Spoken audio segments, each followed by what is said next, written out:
Not the best of days for the Borders clubs on the opening day of the season, but Gala celebrated life back in Premier 1 with a win on the road against Curry by 25-23 at Millennium Park. And although they left it late, it was a victory which gives them a huge lift.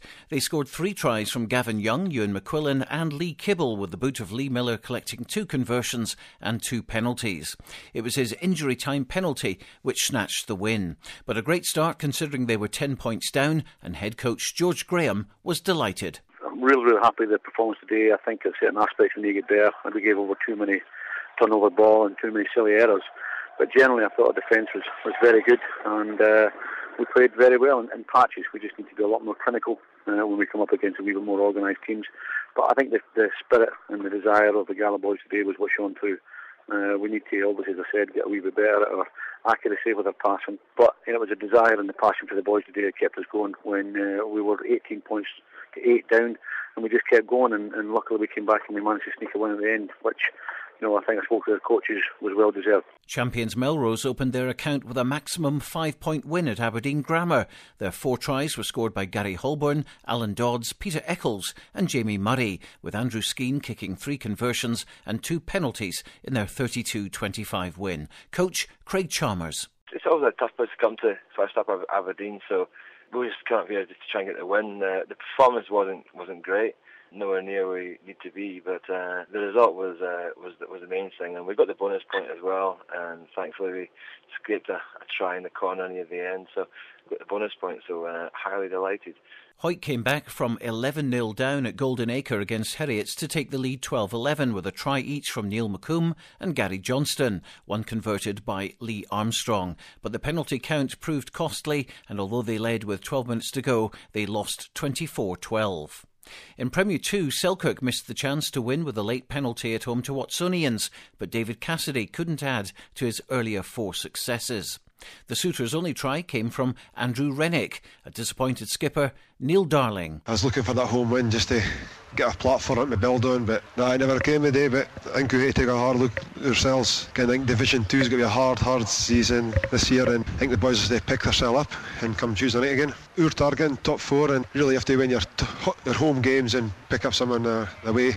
But no, he's never got the day, so hey, pick yourself for White Craigs next week. Jed Forrest should have picked up maximum points at Burnbrae against West of Scotland, but let a 26-10 half-time lead slip, going down 37-31.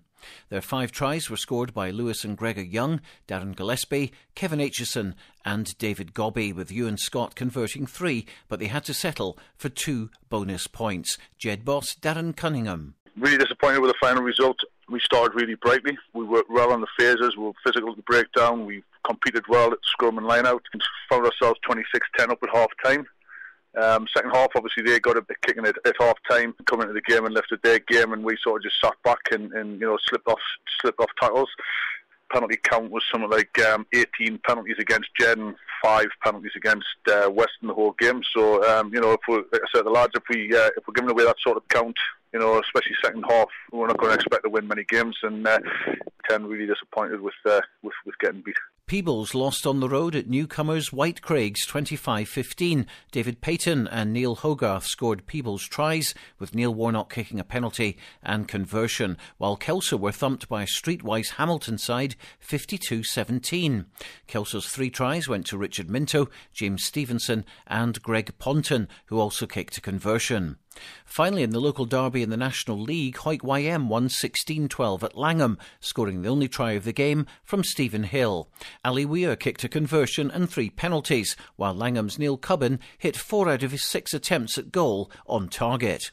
Reaction, first of all, from Neil Cubbin. Obviously very disappointed. We had quite high hopes of getting a victory here today. We knew it wouldn't be easy with their record last year, so this week we had a good Tuesday, Thursday, and we were pretty confident, but the better team won on the day. The team that was hungrier, we just didn't seem to want it as much as the YM did. YM captain Stephen Hill. Obviously the conditions weren't the best. We've trained hard pre-season. We'll take the win and we'll move on from there. We've got a lot of experienced boys there, and Billy Lilly, Dean McCracken, they boys have been there, they've done it all, so it's not just myself. They boys have got words of wisdom for the younger boys as well, so it's always good to have them there, Finally, you can see Selkirk's and Hawick YM's tries right now on Borders Rugby Television at bordersrugby.net.